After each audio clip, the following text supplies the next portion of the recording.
Assalamualaikum warahmatullahi wabarakatuh. Hai semuanya, salam sehat dan salam sejahtera untuk kita semua.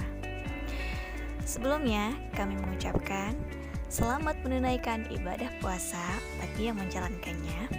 Dan semoga kita diberikan kelancaran dan kesehatan. Yang terhormat kepada Bapak Ifran Nurtriputra MPD selaku dosen pengampu mata kuliah Sintaksis Bahasa Indonesia serta rekan-rekan mahasiswa kelas X6B Universitas Indraprasta PGRI. Baiklah, kami dari kelompok 6 dengan saya Fitroh, Siti Khotimah, Aida Nurfadilah, Syafrudi, Yulia Eka Safitri, dan Nadia Pramudiani. Kami akan membahas tentang kalimat luas majmuk dan kalimat perluasan serta strukturnya. Baiklah teman-teman, untuk lebih jelasnya kami akan membahas satu persatu. Di sini saya akan menjelaskan kalimat luas rapatan. Kalimat luas atau majemuk rapatan adalah salah satu jenis kalimat yang berasal dari kalimat majemuk setara. Tapi, dalam kalimat ini ada rapatan pada setiap bagian-bagiannya karena klausa. Dalam kalimat ini memiliki posisi yang sama dalam kalimat. Rapatan ini bertujuan untuk menghilangkan suatu kalimat-kalimat yang sama dalam kalimat dan biasanya dilakukan pada sebuah bagian subjek, predikat, atau keterangan. Selanjutnya, ada ciri-ciri kalimat majemuk rapatan. Kalimat majemuk rapatan mempunyai ciri-cirinya, yaitu sebagai berikut. Yang pertama, kalimat majemuk rapatan bisa dipisahkan menjadi dua atau lebih kalimat tunggal. Yang kedua, antara unsur yang berbeda dalam kalimat dibedakan dengan adanya sebuah tanda, koma atau tanda penghubung, konjungsi. Dan yang ketiga, kalimat dalam klausa bisa berdiri sendiri jika dipisahkan antara satu dengan yang lainnya. Kemudian, di sini ada jenis dan contoh kalimat rapatan. Berdasarkan sebuah unsur kalimat yang dirapatkan, kalimat majemuk ini dibedakan menjadi 4 jenis, yaitu sebagai berikut. Yang pertama, kalimat majemuk rapatan subjek. Kalimat majemuk rapatan subjek adalah kalimat majemuk yang mempunyai bagian unsur subjek yang dirapatkan. Contohnya, klausa pertama, Ari sedang rapat di kantor. Dan untuk klausa yang kedua, Ari sedang rapat di kantor. Klausa ketiga, Arif sedang rapat di kantor. Digabungkan menjadi Ari, Aris, dan Arif sedang rapat di kantor. Yang kedua, kalimat majemuk rapatan predikat. Kalimat majemuk rapatan predikat adalah jenis kalimat majemuk ini bagian unsur predikat yang dirapatkan. Contoh, untuk klausa pertama, Ayu mengupas bawang di dapur untuk dimasak.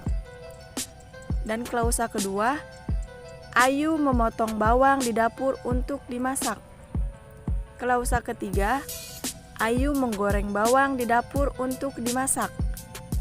Gabungannya adalah Ayu mengupas, memotong, dan menggoreng bawang di dapur untuk dimasak.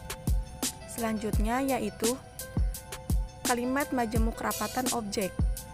Kalimat majemuk rapatan objek adalah jenis kalimat majemuk ini pada bagian unsur objek yang dirapatkan.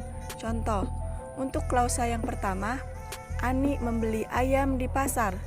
Klausa yang kedua, Ani membeli sayur di pasar.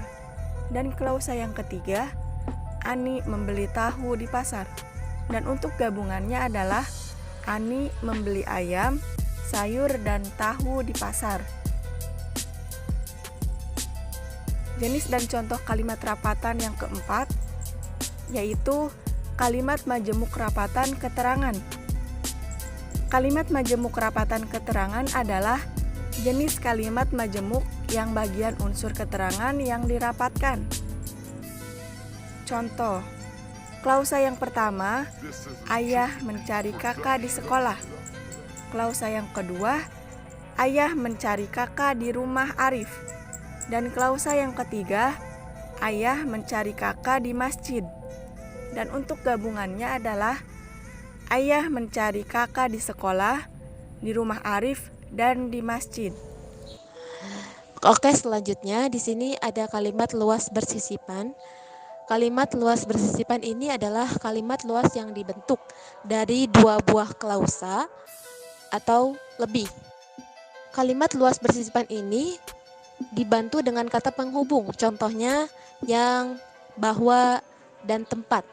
Dalam kalimat bersisipan klausa, yang disisipkan berfungsi sebagai keterangan atau penjelas dari bagian klausa dasar yang disisipinya.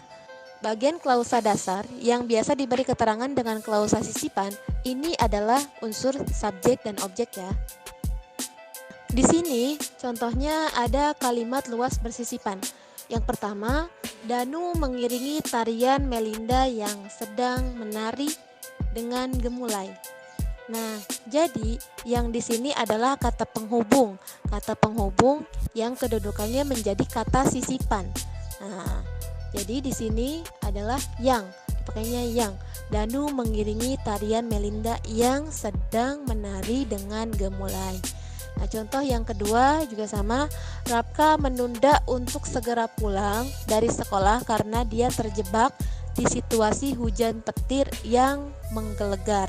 Nah, kata penghubung di sini adalah yang, dia kedudukannya sama seperti kata sebelumnya, yaitu kata luas bersisipan. Di sini saya akan mencoba menjelaskan kalimat majemuk setara. Seperti yang kita ketahui bahwa kalimat majemuk setara ialah kalimat yang terdiri atas lebih dari satu klausa yang masing-masing memiliki kedudukan yang setara atau sejajar. Dikatakan memiliki kedudukan yang sejajar karena setiap klausa mempunyai unsur inti kalimat, diantaranya subjek dan predikat. Ciri-ciri dari kalimat majemuk setara itu diantaranya ialah dalam satu kalimat terdiri atas lebih dari satu klausa yang kedudukannya setara atau sejajar. Nah, konjungsi yang berfungsi untuk memperluas kalimat dapat berupa dan, atau, lalu, kemudian, tetapi, melainkan, dan lain-lain. Nah, konjungsi pembentuk kalimat majemuk setara hanya terletak di tengah kalimat, tidak dapat diletakkan di awal kalimat maupun di akhir kalimat. Kalimat setara sendiri itu dibedakan menjadi 3 jenis, yaitu kalimat majemuk setara sejalan, kalimat majemuk setara berlawanan, dan kalimat majemuk setara penunjukan. Di sini pada kalimat majemuk setara sejalan ialah kalimat majemuk setara yang terdiri atas beberapa kalimat tunggal yang bersamaan situasinya. Misalkan, Umkar pergi ke pasar, Ririn pergi ke sawah, sedangkan Sirop pergi ke sekolah. Nah, untuk kalimat majemuk setara berlawanan ialah kalimat majemuk setara yang terdiri atas beberapa kalimat yang isinya menyatakan situasi yang berlawanan. Misalkan, Danis anak yang rajin, tetapi adiknya pemalas. Kemudian, kalimat majemuk setara yang menyatakan sebab akibat. Kalimat majemuk setara yang terdiri atas beberapa kalimat tunggal yang isi bagian satu menyatakan sebab akibat dari bagian yang lain. Contohnya, Ajis mendapatkan ranking 1 karena dia anak yang rajin. Adapun jenis-jenis kalimat majemuk setara berdasarkan konjungsi yang digunakan, kalimat majemuk setara itu dikelompokkan menjadi 4 macam. Yang pertama, kalimat majemuk penjumlahan. Ialah kalimat majemuk setara yang menyatakan hubungan penjumlahan. Kalimat majemuk ini ditandai oleh konjungsi dan serta dan lagi pula. Kalimat yang memiliki konjungsi tersebut menyatakan hubungan penjumlahan dari beberapa kalimat dasar. Misalkan ibu membersihkan meja dan adik menyapu lantai. Kemudian ada kalimat majemuk pemulihan. Di sini ditandai dengan konjungsi atau kalimat majemuk yang terdiri dari dua kalimat dasar. Konjungsi ditempatkan pada posisi sebelum kalimat dasar yang terakhir. Kalimat dasar yang pertama dipisahkan dengan tanda koma dari kalimat dasar lain. Misalkan, Eri boleh mengikuti ujian tulis atau ujian lisan. Kemudian kalimat majemuk urutan. Di sini kalimat majemuk urutan ini ditandai oleh konjungsi, lalu, lantas, terus, dan kemudian. Kalimat yang menggunakan konjungsi tersebut yang menyatakan urutan peristiwa. Contohnya, seseorang pencuri menyelinap di balik pepohonan, lalu dia mengawasi keadaan di sekeliling. Kemudian kalimat majemuk perlawanan, yakni ditandai oleh konjungsi tetapi, melainkan, dan sedangkan. Nah, konjungsi tersebut menyatakan hubungan perlawanan, namun masih perlu menggunakan tanda koma di antara kalimat dasar yang satu dan kalimat dasar lain. Contohnya, Ana membeli baju biru, sedangkan Andi membeli baju merah.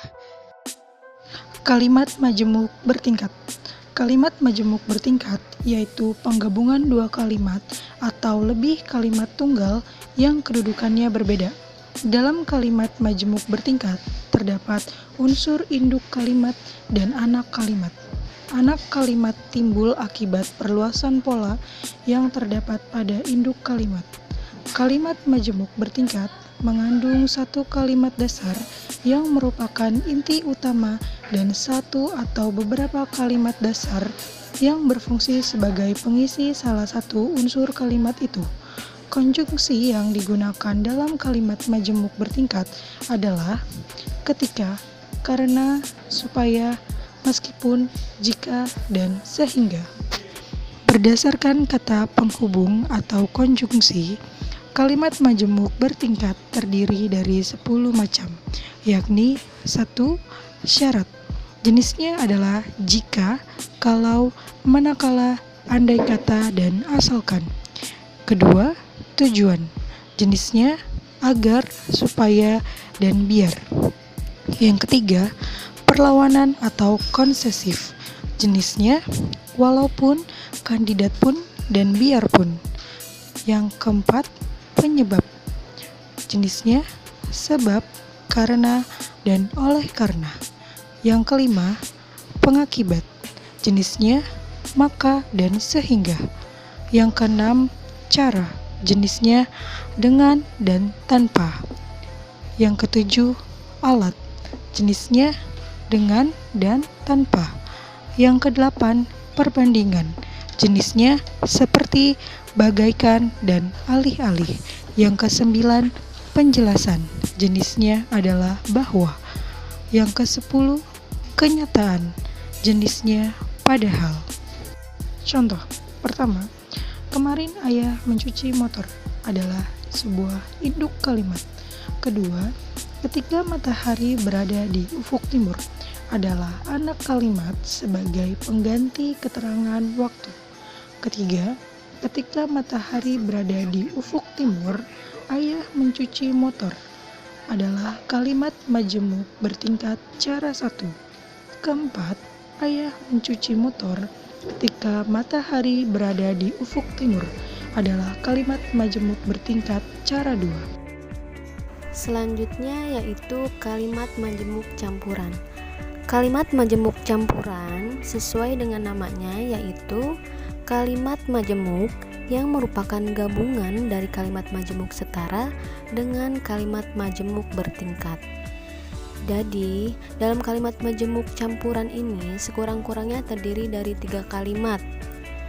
Dan ciri-cirinya yang lain karena di sini menunjukkan kalimat majemuk setara dan bertingkat, artinya kalimat campuran harus terdiri dari 2 kata hubung.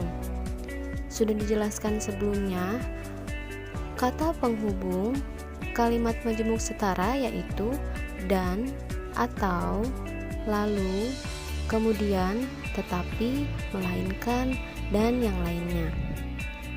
Lalu sudah dijelaskan pula kata penghubung kalimat majemuk bertingkat yaitu dalam penghubung syarat terdapat kata jika, kalau, manakala, andai kata, dan asal, asalkan. Penghubung tujuan terdapat kata agar, supaya, dan biar. Dalam penghubung perlawanan atau konsesif terdapat kata walaupun, kendati, kendatipun, biarpun. Dalam penghubung sebab dan akibat terdapat sebab, karena, oleh karena, maka, sehingga. Contohnya yaitu pekerjaan itu sudah selesai ketika ayah datang dari kantor dan ibu sudah menidurkan adik.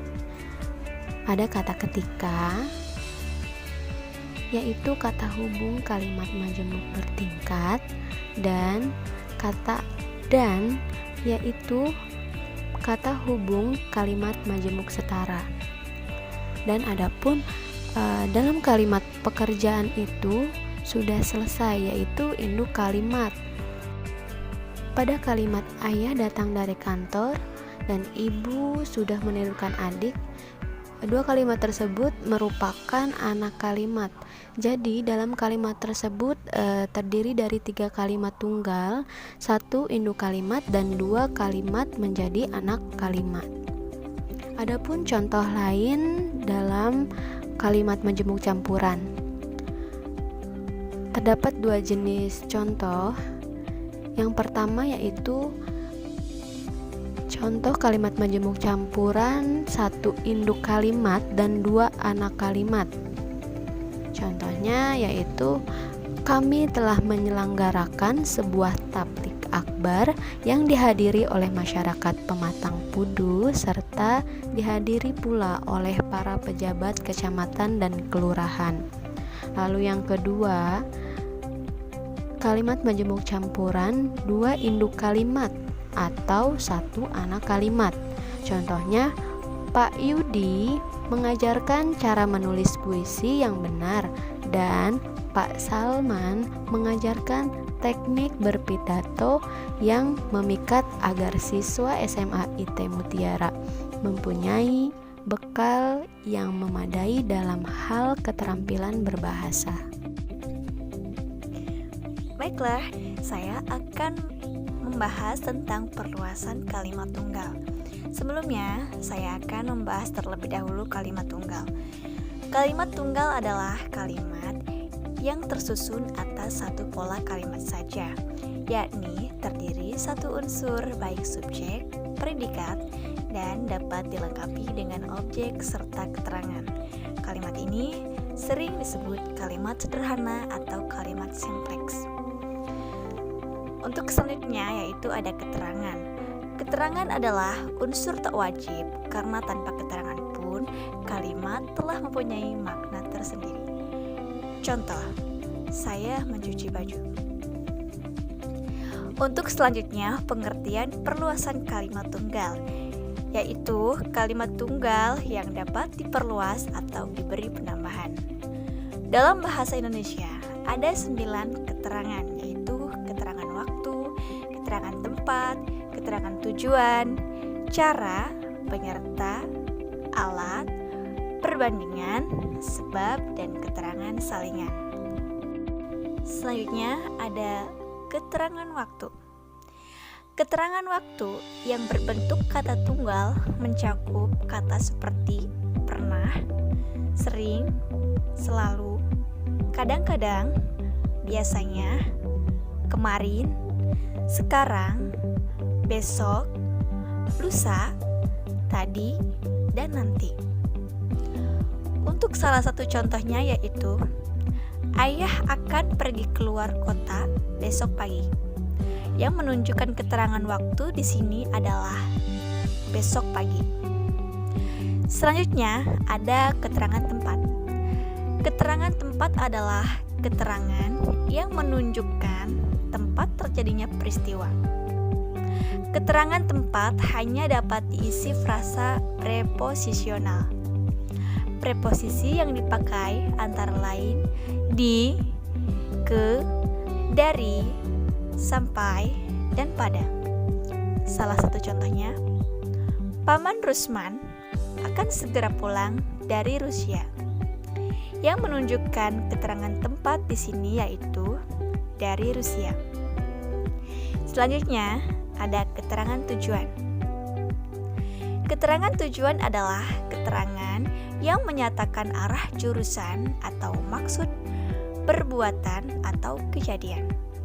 Wujud keterangan tujuan selalu dalam bentuk frasa preposisional dan preposisi yang dipakai adalah demi, bagi, guna, untuk, dan buat. Salah satu contohnya, program pembuatan irigasi ini dilakukan guna untuk kelancaran perairan para petani di sawah. Selanjutnya, keterangan cara. Keterangan cara adalah keterangan yang menyatakan jalannya suatu peristiwa yang berlangsung. Keterangan cara dapat berupa kata tunggal atau frasa preposisional. Kata tunggal yang menyatakan cara sebagian menyatakan kekerapan adalah seperti seenaknya, semaumu, secepatnya, sepenuhnya, dan sebaliknya. Salah satu contohnya yaitu kerjakan tugas ini secepatnya. Selanjutnya ada keterangan penyerta. Keterangan penyerta adalah keterangan yang menyatakan ada tidaknya orang yang menyertai orang lain dalam melakukan suatu perbuatan. Keterangan ini dibentuk dengan menggabungkan preposisi dengan, tanpa, atau bersama dengan kata atau frasa tertentu. Kata atau frasa yang berdiri di belakang preposisi harus berupa wujud nyawa yang bernyawa atau dianggap bernyawa. Salah satu contohnya, Rama pergi ke Jakarta dengan ditemani oleh adiknya. Selanjutnya ada keterangan alat.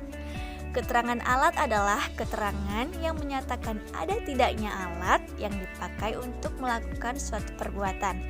Alatnya tidak harus dalam berbentuk benda konkret. Keterangan selalu berwujud frasa preposisional dengan memakai preposisi dengan atau tanpa. Contoh, Ani berjalan di terjalnya kerikil tanpa menggunakan sandal. Selanjutnya ada keterangan perbandingan. Keterangan perbandingan atau kemiripan adalah keterangan yang menyatakan kesetaraan atau kemiripan antara suatu keadaan, kejadian, atau perbuatan dengan keadaan, kejadian yang lain. Bentuk frasa dengan preposisi yaitu laksana, seperti, atau sebagai. Contohnya, dia selalu banyak bicara, seperti burung yang kurang makan. Selanjutnya ada keterangan sebab. Keterangan sebab adalah keterangan yang menyatakan sebab atau alasan terjadinya suatu keadaan, kejadian, atau perbuatan. Wujudnya selalu frasa dengan preposisi karena sebab atau akibat. Contohnya, Rumia absen ke sekolah hari ini sebab ibunya sedang sakit. Selanjutnya ada keterangan kesalingan. Keterangan kesalingan adalah keterangan yang menyatakan bahwa suatu perbuatan dilakukan secara berbalasan. Wujudnya yakni satu sama lain atau saling adalah tegar dan umumnya diletakkan di sebelah kiri verba atau di bagian akhir kalimat. Contohnya, Ani dan Yusri adalah sepasang kekasih yang saling mencintai. Untuk selanjutnya ada nomina vokatif. Nomina vokatif adalah konstituen tambahan dalam ujaran berupa nomina atau frasa nominal yang menyatakan orang-orang itu siapa. Unsur vokatif itu bersifat mana suka dan letaknya dapat di awal, tengah, atau akhir kalimat. Contohnya, Rizwan, tolong bersihkan ruangan ini. Ciri intonasi yang paling lazim bagi unsur vokatif adalah intonasi naik. Fungsi utama nomina vokatif adalah meminta perhatian orang yang disapa, terutama jika ada pendengar lain. Nomina vokatif dapat berupa istilah kekerabatan seperti ayah, bapak, ibu, adik, abang, dan lain-lain. Selanjutnya ungkapan kasih sayang seperti sayang, manis. Dan ungkapan penanda profesi dengan atau tanpa sapaan seperti tuan dokter, pak guru, pak hakim, dan lain-lain. Selanjutnya yang terakhir yaitu aposisi. Kalimat tunggal dapat pula diperluas dengan cara menambahkan unsur tertentu yang beraposisi dengan salah satu unsur kalimat, biasanya unsur nominal yang ada. Dua unsur kalimat disebut beraposisi jika kedua unsur itu sederajat, mempunyai acuan yang sama, atau paling tidak salah satu mencakupi acuan unsur yang lainnya. Contohnya, Insinyur Budi adalah seorang dosen Unindra. Ia adalah seorang ayah dari 5 anak-anaknya. Itulah paparan dari materi kami, yaitu kalimat luas majmuk dan kalimat perluasan serta strukturnya. Mohon maaf apabila terdapat kesalahan dalam penyampaian materi. Kami dari kelompok 6. Terima kasih. Wassalamualaikum warahmatullahi wabarakatuh.